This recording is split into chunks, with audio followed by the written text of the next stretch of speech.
The sharp, chemical smell of turpentine hit me before I even got the front door fully open. It was supposed to be a quiet evening, just David and me, a nice bottle of wine, and the gift I'd been saving for. The one I'd spent months planning, that I stopped in the hallway, kicking off my heels. The house was too quiet. Then I heard it, a high-pitched giggle from the living room, followed by the low, placating murmur of my sister, Claire. A cold knot tightened in my stomach.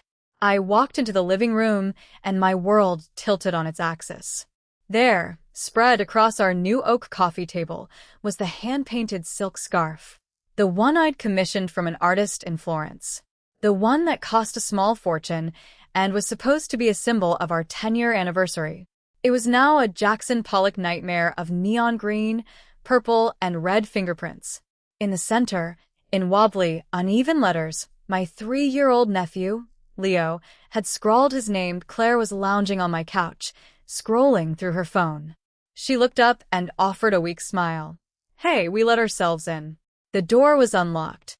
I couldn't speak. I just stared at the ruined fabric, my breath coming in short, ragged gasps. "Leo wanted to see his auntie," Claire continued, her voice dripping with a practiced nonchalance. "He found your special box under the bed and was so excited. He wanted to make you a picture." David walked in from the kitchen, his face pale. I came in, and it was all ready. He gestured helplessly at the table. I tried to stop him, but you know how fast he is. "It's just paint, Sarah," Claire said, waving a dismissive hand as if she were shooing away a fly. "It's for kids. It'll wash right off." She finally put her phone down and gestured to the carnage. "He's 3. He doesn't know any better." My eyes finally focused on hers. "It's silk," I said, my voice dangerously quiet. It was a hand-painted silk scarf. An heirloom piece. It was over $3,000. Claire snorted. $3,000 for a scarf? Who do you think you are, a Rockefeller? It's a piece of fabric. Get a grip. I'll buy you a new one at Macy's. It'll look just as nice. You'll buy a new one, I choked out. You couldn't even afford to pay me back the $50 you borrowed for groceries last month. Her face flushed a deep, angry red. That's rich. Coming from the woman who married the guy who works for my husband, she snapped, her good-natured facade crumbling. You think you're so much better than us, just because you live in this fancy house. Don't forget, you wouldn't even have this job if it wasn't for Marcus. I felt the blood drain from my face. David's jaw tightened. He was Marcus's accountant, a job my sister had relentlessly reminded us he was lucky to have. It was her favorite weapon, a constant, belittling reminder that we were, in her eyes, beneath her. "There's no need to be nasty, Claire," David said, his voice strained but calm. "Oh, shut it, David," Claire sneered. "Don't you dare speak to me like that. Marcus makes you, and Marcus can break you. Remember that." She stood up, smoothing down her designer skirt. "Come on, Leo," she called out. "We're leaving." Leo, oblivious to the destruction he'd caused, toddled over, his hands still smeared with the vibrant paints. He held up a dripping green hand. "Auntie Sawa, I made you a pretty." I looked at his tiny, happy face, and a wave of exhaustion washed over me, so profound it felt like a physical weight. I had no energy left for anger, just a deep, hollow emptiness. "I'll get a wet cloth," I said, turning away from them both, my voice flat. I walked into the kitchen, my hands trembling as I ran the tap. I didn't hear Claire leave, only the slam of the front door. David came in and put a hand on my shoulder. "Sarah, I'm so sorry. I tried to." "I know," I said, my voice breaking. "It's not your fault." I squeezed the cloth in my hands, the water running clear over my knuckles. It's always something. They take, and we're just supposed to smile and say thank you for the privilege." He pulled me into a hug. "We'll figure something out." "How?" I whispered against his shirt. "How do you figure out a person like her?" That night, I couldn't sleep.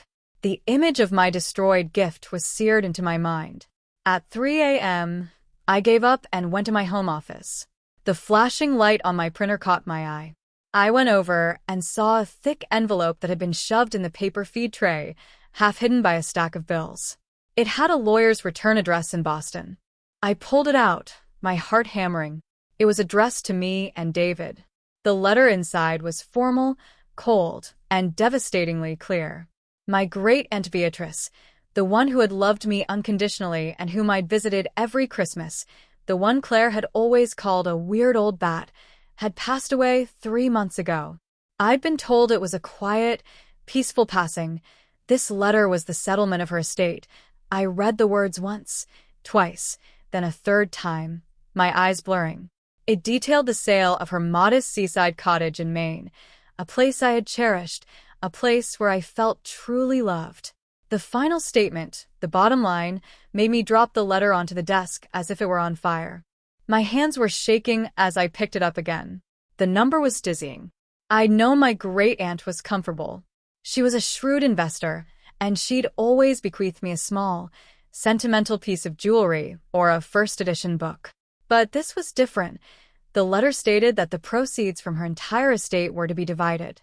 1/3 would go to the local library in her hometown, another third to the ASPCA. The final third that was to go directly to me. I did the math again, my eyes straining in the dark. The number was staggering. It represented a future. It meant security. It meant options I had never dared to dream about. I sat there, the crumpled, wet cloth from the kitchen still on the corner of the desk, the ruined scarf abandoned in the living room. The silence of the house was thick. For the first time all night, I didn't feel like a victim. I didn't feel helpless. I thought of Claire's sneer. My husband makes you. I thought of her $1,000 handbags, her sprawling McMansion, her constant, subtle digs about our smaller home, our lesser lifestyle. I looked at the ceiling, as if I could see her, 3 miles away in her pristine, soulless house. A slow, deliberate smile touched my lips. Claire, I murmured into the darkness. Your husband is about to get a very bad accountant. The weight in my chest, the heavy knot of resentment that had been there for years, began to loosen. I wasn't just angry anymore. I was calm. And for the first time in a long time, I was ready to play it. The next morning I didn't get out of bed.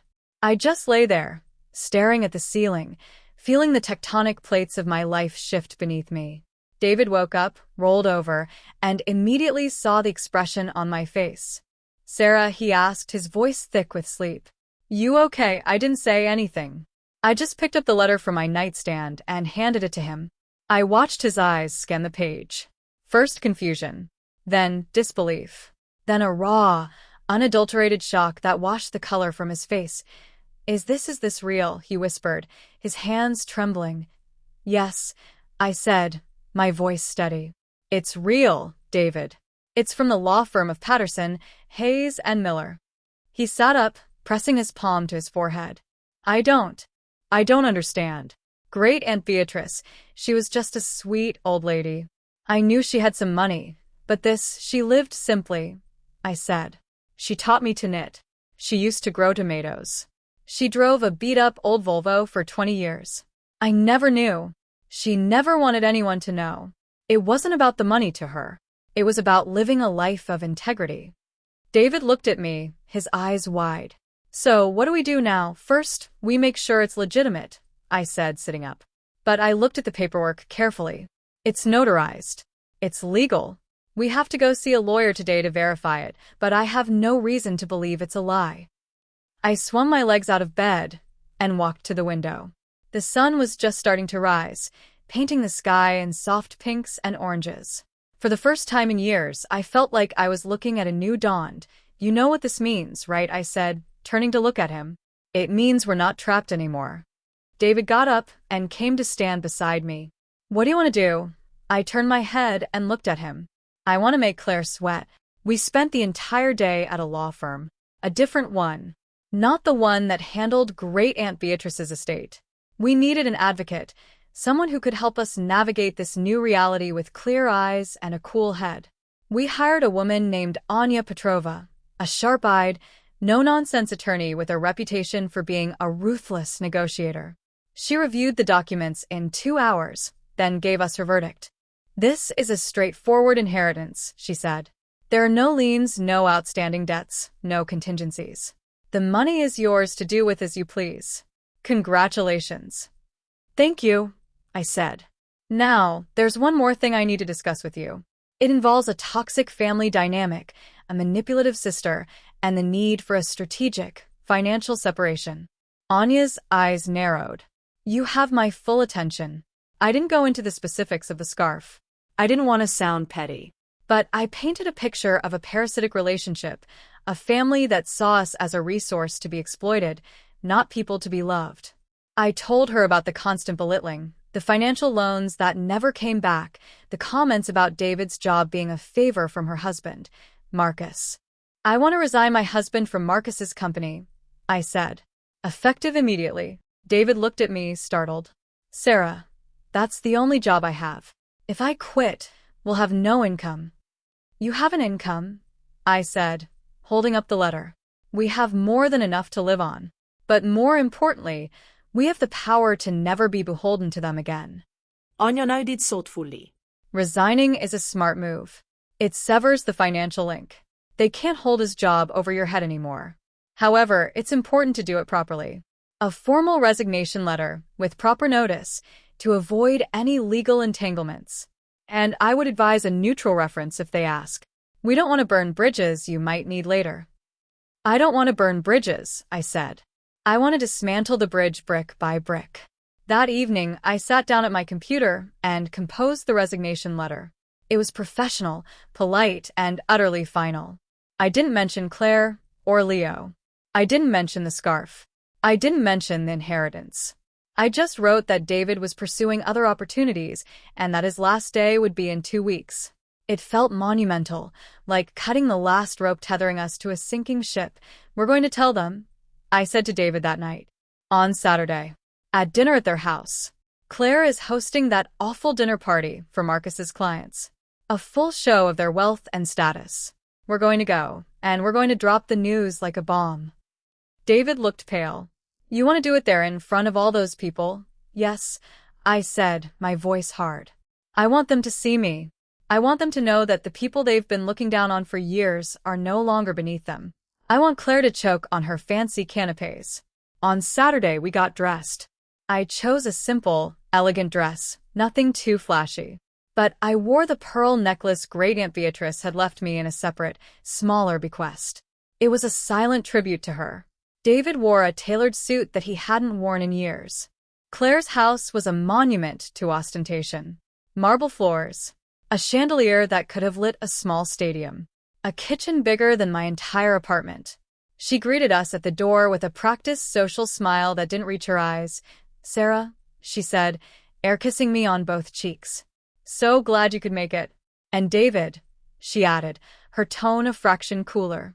Marcus's new accounts manager is here. I'm sure you'll be interested to meet him. The implication was clear. He was replaceable. Marcus came over, a tall, imposing man with a condescending smile. He clapped David on the back. Davy, good to see you. How's the balance sheet? He laughed at his own joke.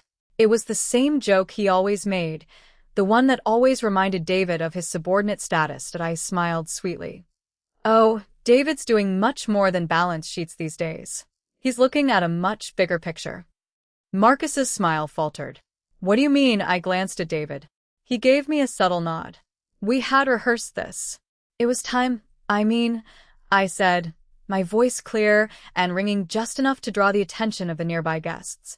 David is resigning from your company. The chatter around us subsided. Marcus's face went slack. What are you talking about? He has a contract. His contract has a 2-week notice clause, I said, my smile unwavering. He gave his notice on Thursday. This is his official announcement. Claire drifted over, a glass of champagne in her hand. What's this about a resignation? She asked, her tone dripping with forced sweetness. David, you're not doing anything foolish, are you? On the contrary, I said, taking David's hand. We're doing something very smart. Claire's eyes narrowed. You can't just quit. You have a mortgage. You have bills. You're not exactly in a position to be unemployed. Maybe not, I said, but we're in a position to be choosy. I felt the eyes of a dozen people on me, the wealthy, powerful clients Marcus had been currying favor with. A little bird told me that being a numbers guy is only as good as the numbers you get to work with. David is ready to work with bigger numbers. Marcus's face was a mask of barely suppressed fury. What is this? Some kind of joke. David spoke for the first time. No, Marcus. It's not a joke. I have other opportunities I'm going to pursue. Claire scoffed. Like what, flipping burgers? You're not exactly CEO material, David. Marcus gave you that job out of pity. I felt the anger rise in my chest, but I kept my smile firmly in place. Actually, Claire, I said, my voice silky and calm, the CEO of a very successful firm is currently discussing a partnership with David. But that's not the point. Then what is the point? Claire snapped, her composure cracking. Why are you making a scene at my party? Because you've made a scene of my life for the last 10 years, I said, my voice dropping to a low, sharp whisper. You've belittled. You've treated me and my husband like servants in your kingdom. And I'm tired of it. I'm just as rich as you are now, Claire. And I'm a lot smarter. The air around us crackled. The guests were openly staring now. Claire's face went from red to white to a mottled purple. What did you just say to me? She hissed. I said. I repeated, enunciating each word clearly. I'm not your poor little sister anymore. I'm not your employee. And I'm sure as hell not your doormat. This is a new era. And in this era, I'm not going to apologize for being successful. I took a step closer to her, my voice so quiet only she and Marcus could hear. The scarf, Claire. The beautiful, expensive, one-of-a-kind scarf your son destroyed. I can buy 100 of those now. I can buy the damn factory that made them. That's the difference between us now. You can't hold money over my head anymore, because I have more. Claire looked like I had slapped her. You're bluffing, she spat. Call my bluff, I said with a smile. Go ahead. Try. A hush fell over the entire room. Marcus looked between me and David, his face a portrait of barely concealed contempt. David squeezed my hand. I didn't need to say another word. I had planted the bomb. I had driven the wedge. The rest of the evening was a blur of forced pleasantries. We stayed for another hour, long enough to see Claire's carefully constructed world crumble. She couldn't even look at me. Marcus left the party early, muttering about a business call. He didn't say goodbye to David. On the drive home, David was silent for a long time. Then he let out a long, pent-up breath. What, I asked? I feel like I just broke out of jail, he said. And for the first time in 10 years, I can breathe. He pulled the car over to the side of the road. He leaned over and kissed me. A real kiss, full of all the pent-up frustration and newfound freedom. Happy anniversary, Sarah, he whispered. It's not the scarf, I said, my voice cracking with emotion. I wanted this to be a good memory. And it is. It's better than a scarf. It's the future. As we drove home through the quiet streets, I looked out the window at the houses passing by. Each one held a family, a story, a set of secrets. Ours was just beginning to unfold. The inheritance wasn't just about money. It was about power. And for the first time, I had it. The next morning, my phone buzzed at 7 a.m. It was Claire. I let it go to voicemail. Then she called again. And again. By the 8th call, I picked up. What, I said, my voice flat. Sarah, please, Claire said, her voice a trembling whisper. We need to talk. Please. Just come over. Without David. Why, I asked. So, you can finish what you started at the party? No, she said. So, I can apologize. Properly. I stared at the ceiling, weighing my options. The morning light was streaming through the window, casting long shadows across the room. A part of me wanted to say no, to hang up and never speak to her again. But another part, the part that still remembered the little girl who used to braid my hair and share her candy, wanted to hear her out. Fine, I said. I'll be there in an hour. And Claire, this better be good. I hung up and looked at my reflection in the mirror. The woman staring back at me had changed. She had steel in her eyes and a fire in her belly. For the first time, I wasn't afraid of my sister. I wasn't afraid of anything. I was ready to fight for my future. And I was ready to win. I pulled into Claire's driveway and sat there for a long moment, engine idling. The McMansion loomed in front of me, all cream-colored stucco and fake shutters. It had always felt like a monument to everything I wasn't. Now, it just looked like a house. Too big, too empty, too desperate. Claire opened the front door before I could knock. She was wearing a cashmere sweater and designer jeans, but her eyes were puffy and red-rimmed. She looked like she hadn't slept in days. "Thank you for coming," she said, stepping aside to let me in. The house was spotless. Not a toy in sight. The kitchen counters gleamed. It was the kind of clean that screamed, "I've been stress cleaning for hours." I followed her into the living room, where she'd set out a tray of coffee and pastries. It was a peace offering. A pathetic one. I sat down on the edge of the sofa, not touching anything. "You wanted to talk. So talk." Claire perched across from me, her hands clasped tightly in her lap. She took a deep breath, and I watched her compose herself, the way an actress prepares for a monologue. "I've been thinking," she said slowly, "about everything I said. About the scarf. About David's job. About the way I've treated you." She paused, her lower lip trembling. "I was wrong. I've been wrong for years." I didn't respond. I just waited. Claire's eyes welled up. "You have to understand, Sarah, I was jealous. I was so jealous of you. You had the freedom to do whatever you wanted. You married a man who actually loved you. I married Marcus for the money and the status, and I've been miserable ever since." "Claire," I said, my voice flat, "you had every chance to leave. You chose to stay. You chose to become just like him." "I know," she whispered. "I know, and I hate myself for it. But that's why I'm telling you this now. I want to change. I want to be a better sister. A better person." She reached into her pocket and pulled out a check. She slid it across the coffee table toward me. My eyes scanned the amount. $10,000. "What's this?" I asked. "Replacement," she said, her voice breaking. "For the scarf. It's not enough, I know. But it's all I could get without Marcus knowing. I've been saving for months. I wanted to give it to you at the party, but then everything went sideways, and I couldn't." I stared at the check. For a moment, I felt a flicker of something. Sympathy, maybe. Or regret. But then I remembered all the years. All the slights. All the times she'd made me feel small. I picked up the check and tore it in half. Then I tore it again. And again. "Sarah, what are you doing?" she gasped. "I don't want your money, Claire," I said, my voice cold. "I never wanted your money. I wanted you to treat me like a sister. Like an equal. And you never did. You can't buy your way out of this with a check." Claire's face crumpled. "Then what can I do? Tell me. I'll do anything." I stood up and walked to the window, looking out at her perfectly manicured lawn. The sprinklers were going off, spraying a fine mist over the grass. It was the kind of lawn that required professional maintenance, the kind that cost more than most people's rent. "Tell me the truth," I said, turning back to face her.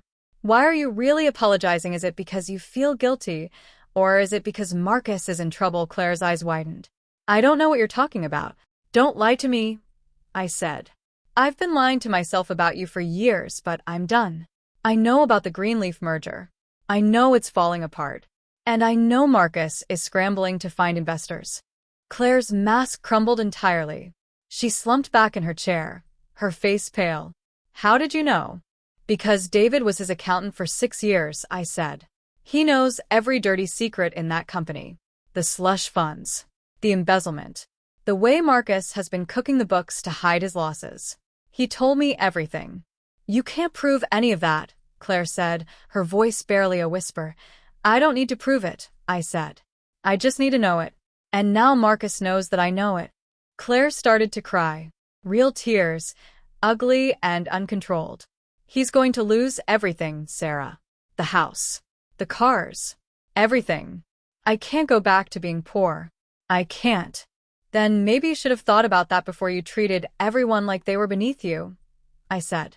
"Before you let your son destroy my anniversary gift and told me it was just paint." "It was just paint," Claire sobbed. "It was a scarf. People are dying. People are losing their homes. And you're upset about a scarf," I laughed. A hollow, humorless sound. "There it is. There's the Claire I know.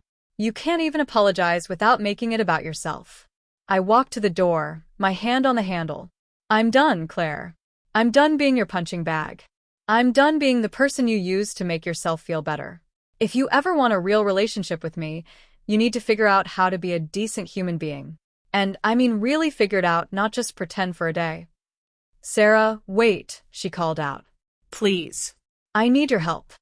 Then ask for it, I said. Beg. Like I've begged you 100 times over the years. Like I begged you to see me, to love me, to treat me like I mattered. Claire's face went white. Please, she whispered. Please help us. I'll think about it, I said, opening the door. But don't hold your breath. I drove home in a daze. My hands were shaking on the steering wheel. I'd just done something I never thought I'd do. I'd said no to my sister. I'd stood my ground. David was waiting for me on the porch. He looked up as I got out of the car, his face etched with worry. How did it go? She begged, I said. She actually begged. And he asked. I told her I'd think about it, I said. But I don't think I can help them, David. Not after everything they've done. He pulled me into a hug. Then don't. We have our own life now.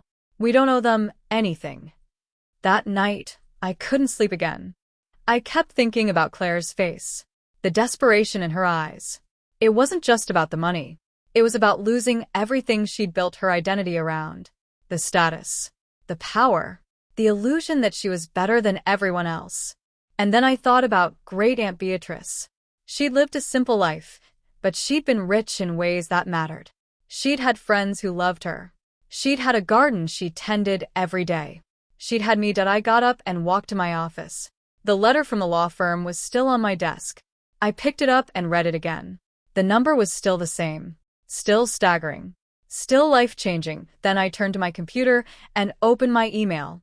I started typing, Dear Anya, I wrote. I need your help. It's time to draw up a contract. It was time to make a real offer. One that would change everything. One that would give me the power I'd always wanted, not just to fight back, but to build something new. Something that would last.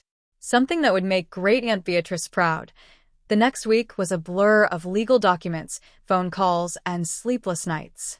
Anya Petrova worked like a machine, drafting and redrafting the contract until every clause was ironclad. I wanted to offer Claire and Marcus a lifeline, but I wanted it to be a lifeline with a leash attached. A very short, very tight leash. David watched me from the doorway of my office as I reviewed the final draft.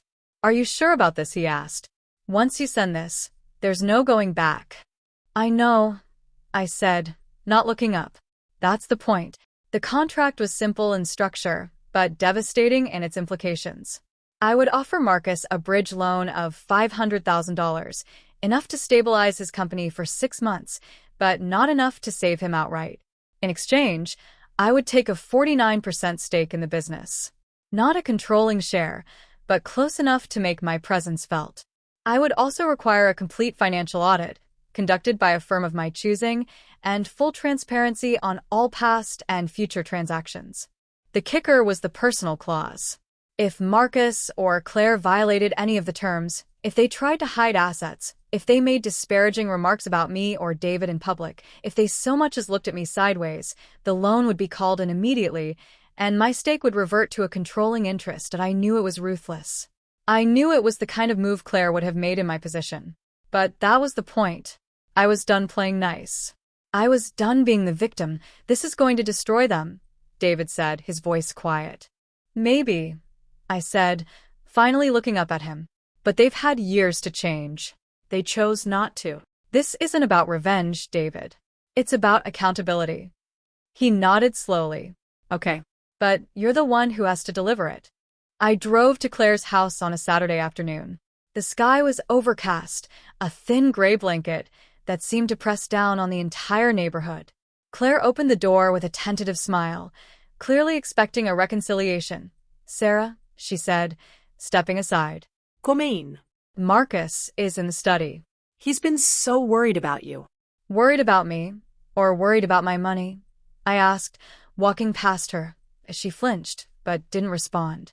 I followed her into the study, where Marcus was pacing in front of a wall of bookshelves. He looked haggard, dark circles under his eyes, his normally immaculate suit rumpled. "Sarah," he said, extending a hand. "Thank you for coming."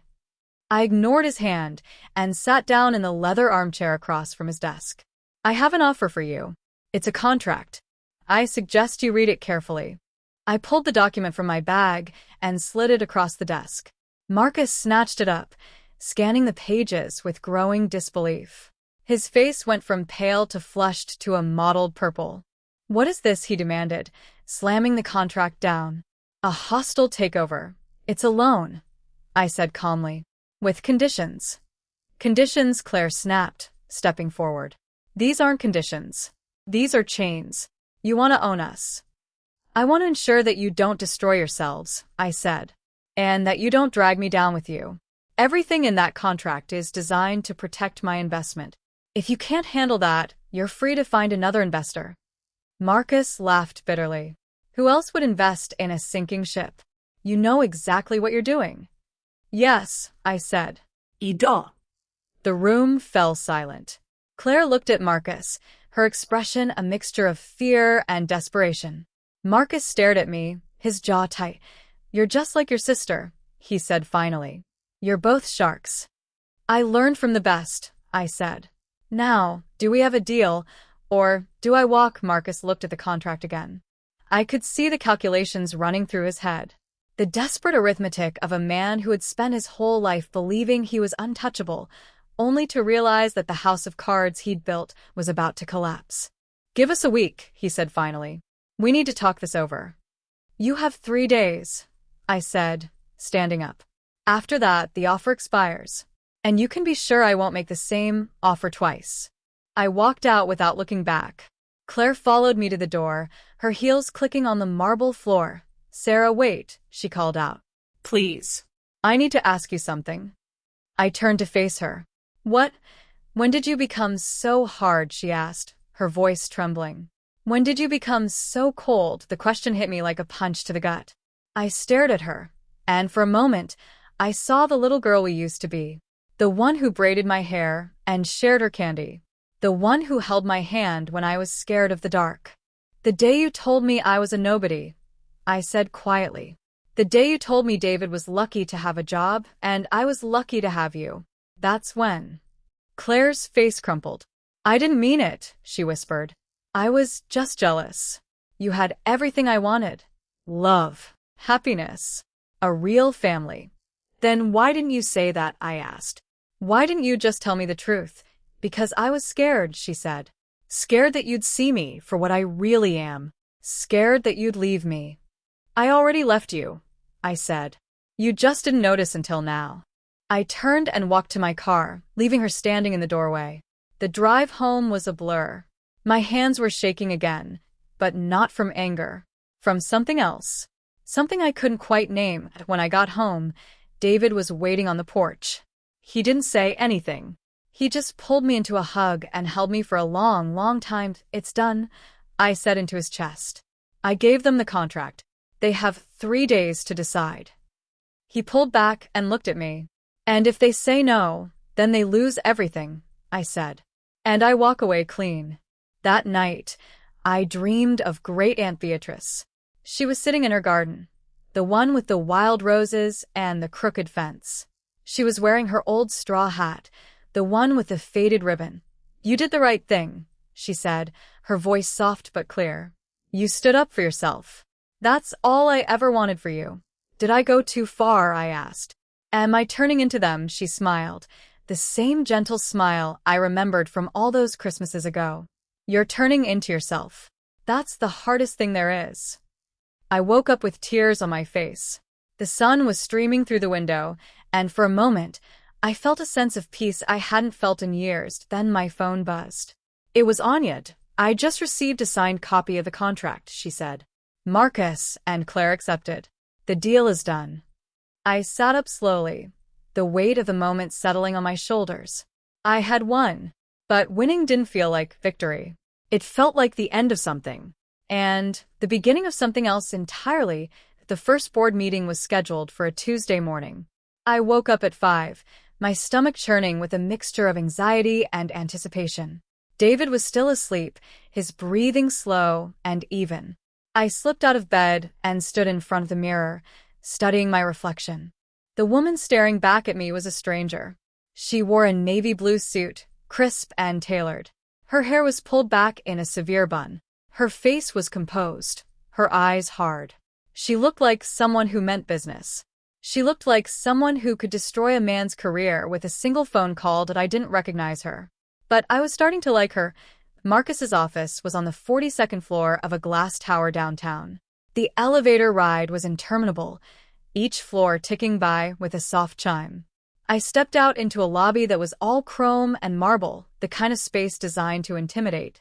The receptionist gave me a tight smile and gestured toward the conference room. They were all waiting for me. Marcus at the head of the table, flanked by his lawyers. Claire was there too, sitting in the corner like a nervous spectator.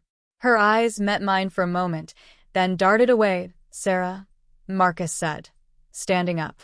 "Welcome. We were just getting started." I took my seat at the table, directly across from him. Anya was beside me, her laptop open, her expression unreadable. The other board members were a collection of gray-haired men in expensive suits, the kind who had built their careers on the backs of other people's labor. They looked at me, with barely concealed disdain. Marcus opened the meeting with a brief overview of the company's financials. The numbers were worse than I'd expected. Revenue was down 30%. Debt was up 50%. The Greenleaf merger was hemorrhaging cash, and there was no end in sight. "We need to make some tough decisions," Marcus said, his voice measured. "I've proposed a restructuring plan that will streamline operations and reduce overhead. It's aggressive, but it's necessary." He slid a document across the table toward me. I picked it up and scanned the first page. My blood ran cold. "You're proposing to lay off 200 employees, I said, looking up at him. "That's half your workforce." "It's the only way to cut costs quickly enough to satisfy our creditors," Marcus said. "The alternative is bankruptcy." "The alternative is selling the company," I said, "to a competitor. Or shutting down the failing divisions entirely. There are other options." Marcus's jaw tightened. "With all due respect, Sarah, you're not an expert in corporate restructuring. I've been doing this for 20 years. I know what I'm doing." "And yet," I said, holding up the financial report, "you're the one who ran the company into the ground.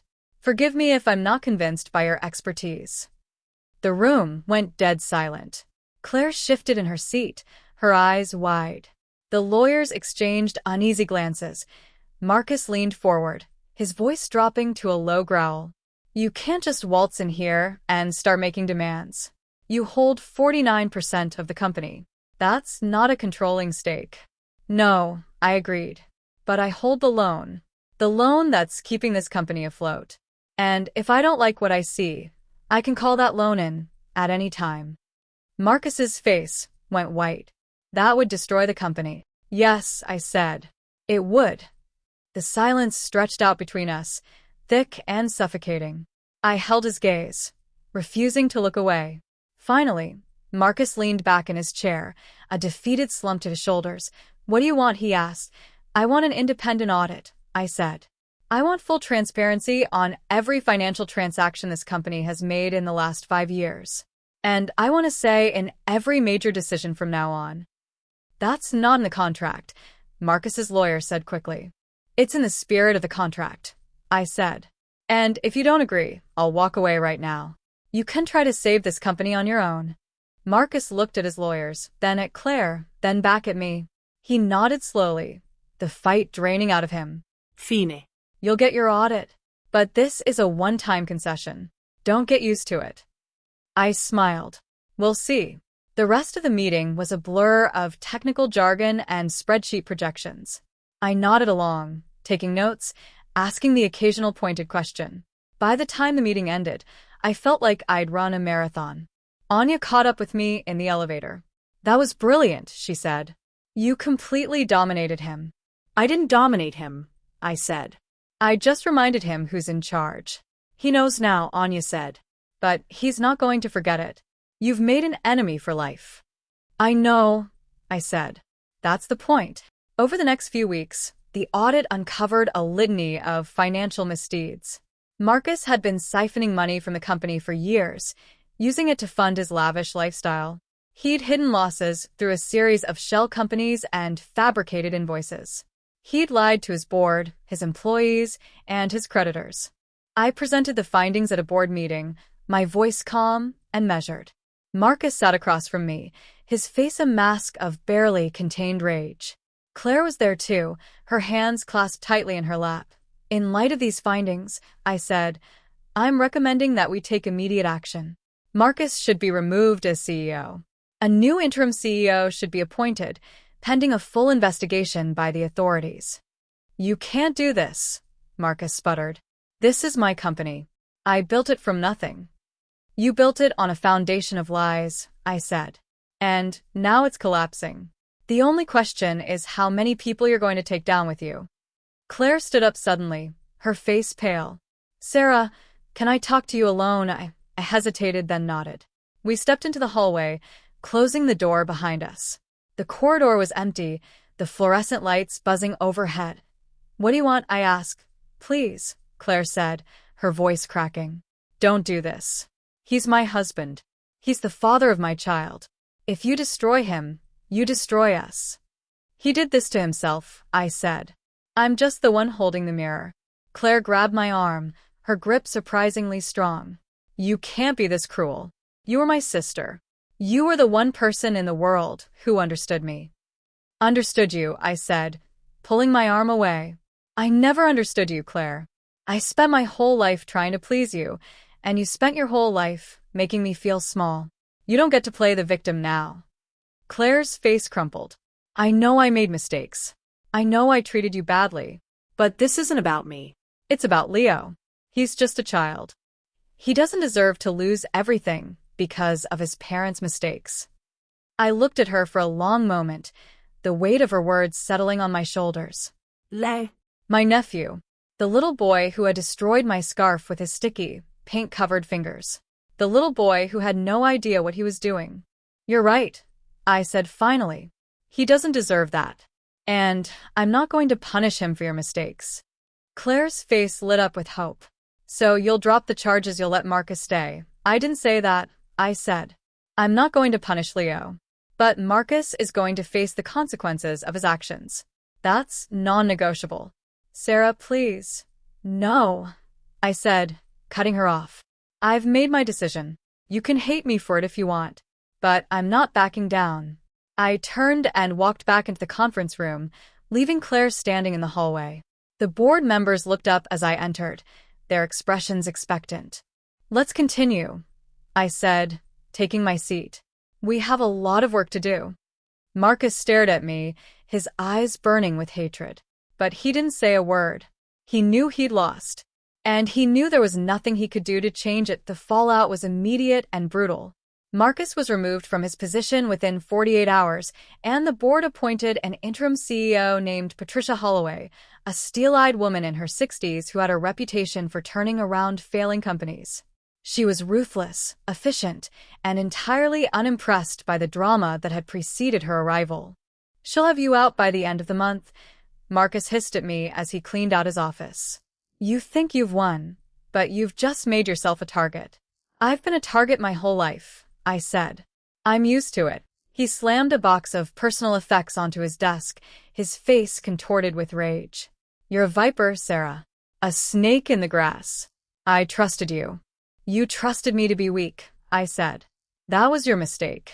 Marcus stormed out of the building and never looked back. Claire refused to take my calls.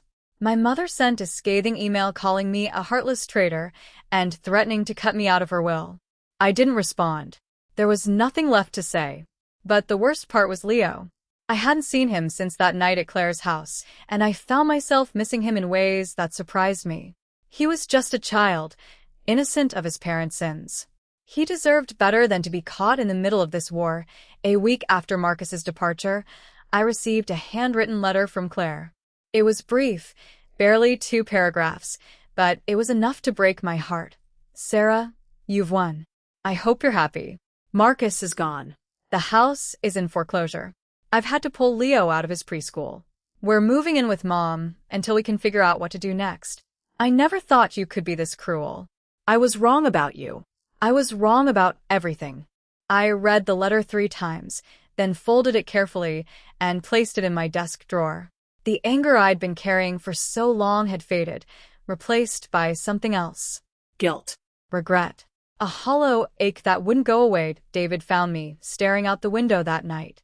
"What's wrong?" he asked. "Claire's losing everything," I said. "The house. The money. Everything." "She did that to herself," David said. "She and Marcus made their choices. You just held them accountable." I turned to face him. Did I go too far? Did I become the thing I hated? He crossed the room and took my hands. "No," he said firmly. "You didn't become them. You protected yourself. You protected us. That's not the same thing." "But Leo," I said, my voice breaking. "He's just a kid. He didn't ask for any of this." David was quiet for a moment. Then he said, "We could help. Not Marcus. Not Claire. But Leo. We could set up a trust fund for him. Something that ensures he'll have a future, no matter what happens to his parents." I looked up at him, my eyes brimming with tears. "You'd do that?" "I'd do anything for you," he said. "And that includes making sure your nephew doesn't suffer for his parents' mistakes." The next day, I contacted Anya and asked her to draft a trust for Leo. It was modest, but it would cover his education and provide a safety net for when he was older. I didn't tell Claire. I didn't want to give her the satisfaction of knowing I'd relented. But I did it anyway. The weeks that followed were a whirlwind of board meetings, audit reviews, and strategic planning. Patricia Holloway proved to be a formidable ally, and together we began the long process of rebuilding the company. It wasn't easy. There were layoffs, budget cuts, and countless sleepless nights. But slowly, painfully, things began to improve. Then I got a call from my mother. Her voice was strained, her usual sharpness replaced by something softer. "Sarah, I need to tell you something. It's about Claire. She's in the hospital." I dropped the phone. "What happened?"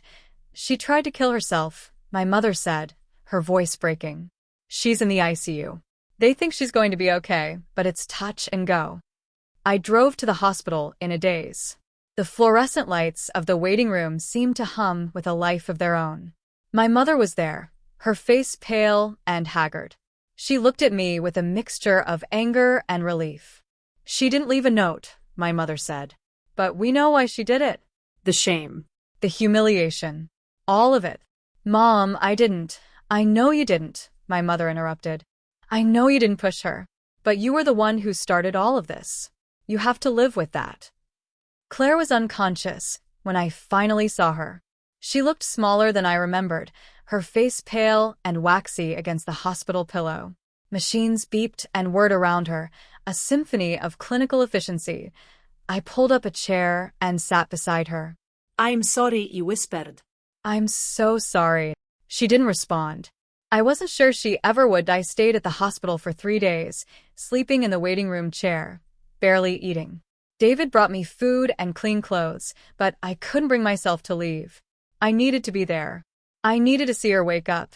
On the 3rd day, Claire opened her eyes. She looked at me, and for a moment, I saw a flicker of recognition. Then her eyes filled with tears. "You're here," she whispered, her voice hoarse. "Of course I'm here," I said. "You're my sister." She turned her head away, her shoulders shaking with silent sobs. "I'm so sorry, Sarah. I'm so sorry for everything. I didn't know what I was doing." "It doesn't matter anymore," I said. "All that matters is that you're okay." We sat in silence for a long time, the weight of everything unspoken pressing down on us. Finally, Claire spoke again. "The trust fund," she said. "For Leo. I found out about it. One of the nurses mentioned it. She recognized your name." I nodded. I wanted to help. I didn't want him to suffer because of what happened. Claire reached out and took my hand, her grip weak but warm. "Thank you," she said. "For being better than me." "Don't thank me," I said. "Just promise me something. Anything." "Promise me you'll get help," I said. "Promise me you'll try to get better. For Leo. For yourself." Claire nodded, tears streaming down her face. I promise. The days that followed were strange. Claire was transferred to a psychiatric facility, and I visited her every day. The conversations were awkward at first, filled with long silences and careful words. But slowly, we began to find our way back to each other. Marcus was released from the hospital a week later. He thanked me in a quiet, halting voice, and for the first time in years, I saw something other than contempt in his eyes. It wasn't forgiveness. It was humility. And that was a start that the company continued to recover. Patricia Holloway was a brilliant CEO, and under her leadership, the business began to thrive. I stepped back from the day-to-day operations, content to serve as a silent partner. I had other priorities now. David and I started a foundation in Great Aunt Beatrice's name, focused on supporting women in crisis. It was my way of honoring her memory, of paying forward the kindness she'd shown me. And Leo, he came to visit me on weekends. We painted together, his little hands covered in bright colors. I taught him to make handprints, just like the ones he'd made on my scarf. But this time, they were on paper. This time, I didn't mind the mess. "Look, Auntie Sarah," he said one afternoon, holding up a painting of his own making. "I made you a pretty." I looked at his eager face, his eyes bright with pride. "It's beautiful," I said. "It's the most beautiful thing I've ever seen." And I meant it. 6 months passed. 6 months of therapy sessions, board meetings, and weekend visits with Leo. 6 months of rebuilding relationships that had been shattered beyond recognition. It wasn't easy. Some days, I woke up and still felt the weight of everything I'd done. But I was learning to carry it. Claire was discharged from the psychiatric facility in late spring. She moved into a small apartment on the other side of town, a modest 2-bedroom that was a far cry from the McMansion she'd once called home. Marcus had taken a job at a competing firm, something junior and unglamorous.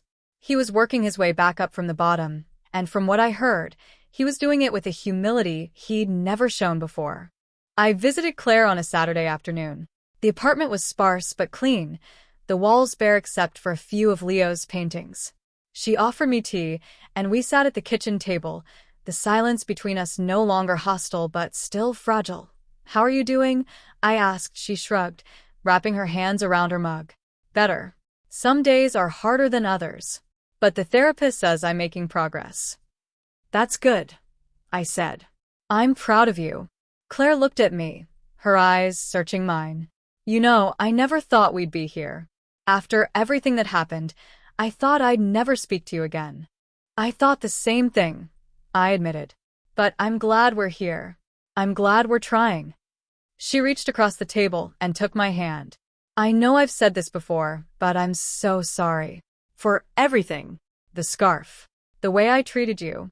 All of it. You deserved better." "You deserve better too," I said. "You deserve to be happy." Claire smiled, a fragile, tentative thing. "I'm working on it." That afternoon, we took Leo to the park. He ran ahead of us, his laughter echoing through the trees. Claire and I walked side by side, our steps slow and measured. "I've been thinking about something," I said. "About the foundation. We're starting a new program, financial literacy workshops for women in crisis. I thought maybe you'd want to help. Help design the curriculum. Share your story." Claire stopped walking. "You want me to be involved after everything I put you through?" "I want you to be involved because of everything you've been through," I said. "You understand what it's like to lose everything. You understand what it takes to rebuild. That's valuable. That's something other women need to hear." Claire was quiet for a long moment. Then she nodded slowly. "I'd like that. I'd really like that." We walked in silence for a while, the path winding through the park. Leo had found a group of kids playing on the swings, and he'd joined them without a second thought. He was fearless, that kid. He had no idea how close he'd come to losing everything. "Can I ask you something?" Claire said. "Of course." "When you found out about the inheritance, the night of the scarf, what did you feel when you first read the letter?" I thought about it. The memory was still vivid, the smell of turpentine, the weight of the ruined silk in my hands. "I felt powerful," I said. "For the first time in my life, I felt like I had control, like I could finally fight back." And now, she asked. How do you feel now? I watched Leo swing higher and higher, his feet kicking at the sky. I feel like I made a lot of mistakes. I was so focused on getting revenge that I almost lost myself. And I almost lost you. Claire nodded slowly. I know what you mean. I was so focused on keeping up appearances that I forgot what really mattered. I forgot that you were my sister. I forgot that I loved you. Did you? I asked. Did you ever love me, or was I just someone you could use? Claire's eyes filled with tears. I loved you, she said. I always loved you. I just didn't know how to show it. I was so scared of being vulnerable. So scared of being seen as weak. You're not weak, I said. You're the strongest person I know. She laughed, a watery sound. That's rich, coming from you. I mean it, I said. You survived. You're still here. That takes more strength than you realize. We reached the swings, and Leo ran over to us, his face flushed with excitement. Auntie Sarah, come push me. I laughed and took my place behind him, pushing him higher and higher. Claire stood to the side, watching us with a smile on her face. For a moment, everything felt normal. For a moment, we were just a family. That evening, I went home and found David in the kitchen, cooking dinner. He looked up as I walked in, his face breaking into a smile. How did it go? Good, I said. Really good. Claire's going to help with the foundation. David raised an eyebrow. That's a big step. I know, I said. But I think she's ready. I think we're both ready. He pulled me into a hug, his arms warm and steady around me. I'm proud of you, he said. You've come so far. I had a lot of help, I said. You. Anya. Great Aunt Beatrice, wherever she is. David pulled back and looked at me. Speaking of Great Aunt Beatrice, the cottage in Maine. I've been thinking about it. What if we bought it? The new owners are selling? We could make it a place for the foundation, a retreat for women who need time to heal. I stared at him, my heart swelling with emotion. You'd do that? I'd do anything for you, he said. You know that. We went to Maine the next weekend. The cottage was exactly as I remembered it, small and crooked, surrounded by wild roses and a garden that had gone to seed. The new owners had let it fall into disrepair, but the bones were still there. The soul was still there. I stood in the garden, the same garden where Great Aunt Beatrice had taught me to knit, and I felt her presence all around me. You did it, I whispered. You gave me a second chance. The wind rustled through the roses, and for a moment, I could have sworn I heard her voice. No, Sarah. You did it yourself. I just gave you the tools. David came up behind me and wrapped his arms around my waist. What do you think? I think she'd love it, I said. I think she'd love everything we're doing. We bought the cottage that week. It was the first big purchase we made with the inheritance, and it felt right. It felt like coming home. The foundation grew faster than I'd ever imagined. We held our first retreat that summer, a group of 10 women who had survived everything from domestic violence to financial ruin. Claire was there, helping with the workshops, sharing her story with a candor that left everyone in tears. You're amazing, I told her at the end of the retreat. I don't know how you do it. I learned from the best, she said, her eyes glinting with tears and laughter. You taught me that survival isn't about being strong. It's about being honest, about letting yourself feel the pain and then letting it go. That night, we sat on the porch of the cottage, watching the sunset over the ocean. Leo was inside, fast asleep in the bedroom that used to be Great Aunt Beatrice's. Claire and I sat in the same rocking chair she'd sat in, the same ones that had been there for decades. I never thought I'd be here, Claire said. After everything that happened, I thought I'd lost you for good. You almost did, I admitted. But I'm glad you didn't. I'm glad we didn't. Claire reached over and took my hand. I love you, Sarah. I know I don't say it enough, but I do. I love you too, I said. Even when you're a pain in the ass. She laughed, a genuine, full-bodied sound that echoed across the ocean. I'm a pain in the ass because I love you too much. We sat there for a long time, the waves crashing against the rocks below. The stars were just beginning to appear, pinpricks of light against the darkening sky. For the first time in years, I felt at peace. I thought about the scarf, the one Leo had destroyed. It was still in a box somewhere, stained and ruined. But I didn't need it anymore. I had something better. I had my family. I had my freedom. And I had the knowledge that I could face anything life threw at me, because I'd already faced the worst. And I'd come out the other side. The cottage had become my sanctuary, the place where I went to think and to heal. But on the morning of what would have been Great Aunt Beatrice's 85th birthday, I woke up with a strange restlessness.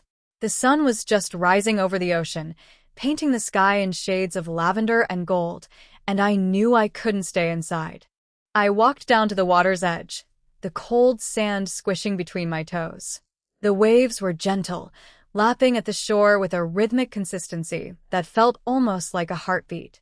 I stood there for a long time, letting the salt spray mist my face, letting the sound of the ocean drown out the noise in my head. That's when I saw a glint of something in the sand, half buried, near a cluster of rocks. I walked over and knelt down, brushing away the wet sand with my fingers. It was a small, weathered box, its surface worn smooth by years of salt and tide. I pried it open with trembling hands. Inside was a letter. The paper was yellowed and brittle, the ink faded but still legible. I recognized the handwriting immediately. It was Great Aunt Beatrice's. Dear Sarah, if you're reading this, then I suppose the universe has decided you're ready. I've always believed that certain things find their way to the right person at the right time, and this is one of them. That I know you've been carrying a heavy burden. I know you've struggled with the choices you've made and the person you've become. But I want you to know that I'm proud of you. Not because you won, but because you stayed. You stayed and you fought, and when it was over, you didn't lose yourself.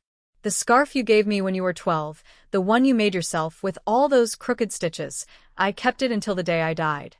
It was the most beautiful thing anyone had ever given me. Not because it was perfect, but because it was yours. That you are not defined by what you've lost, Sarah. You are defined by what you've chosen to keep. With all my love, Beatrice. I read the letter 3 times, my tears falling onto the fragile paper. I could hear her voice in every word, that gentle, knowing tone that had always made me feel like I was enough. I'm so sorry I didn't come to you sooner, I whispered into the wind. I'm so sorry I didn't tell you I loved you one last time. But even as I said the words, I felt a sense of peace settle over me. She knew. She had always known. I put the letter back in the box and tucked it into my pocket.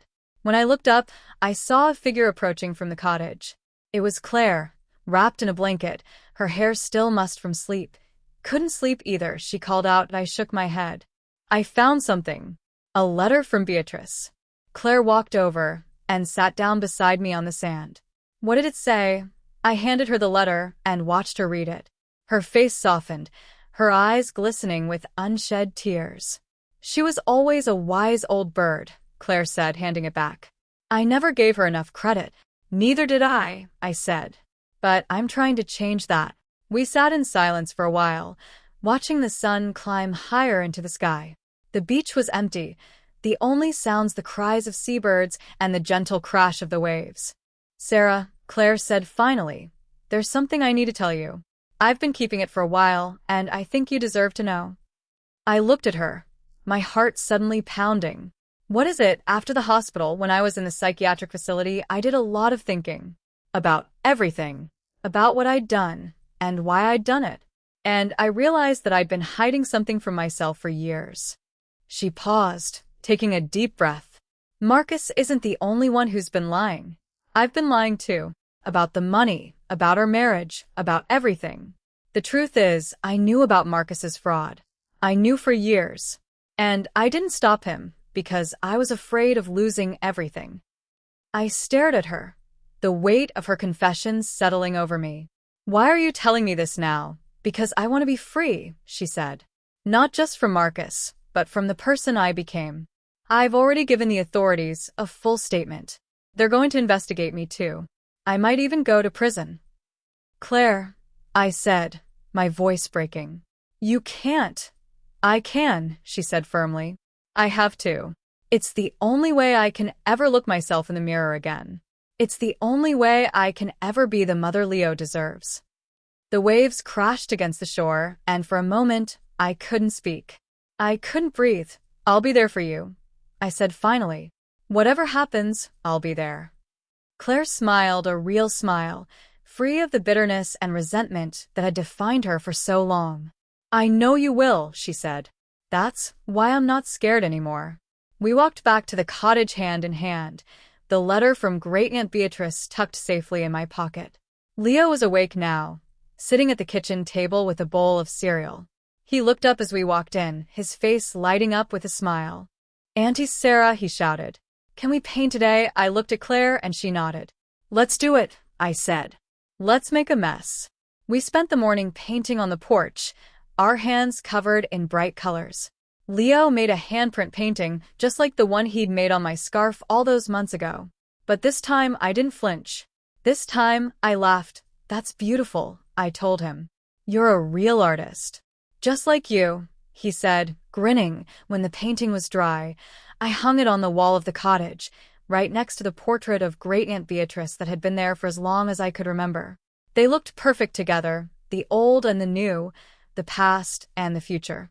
That night, David and I sat on the porch, watching the stars emerge. He put his arm around me, and I leaned into him, feeling the warmth of his body against mine. "Are you happy?" he asked, and I thought about the question, really thought about it. The inheritance, the scarf, the legal battles, the hospital, the letter, the painting, the sound of Leo's laughter echoing across the cottage. "I'm not sure happiness is the right word," I said. "But I'm at peace. I think that's better." David kissed the top of my head. "I think Great-Aunt Beatrice would agree." I smiled and looked up at the stars. Somewhere out there, I knew she was watching. And I knew she was proud. The story didn't end with a bang or a dramatic reversal. It ended with a quiet moment on a porch, surrounded by the people I loved, holding the letter that reminded me who I really was. And that was enough. That was more than enough.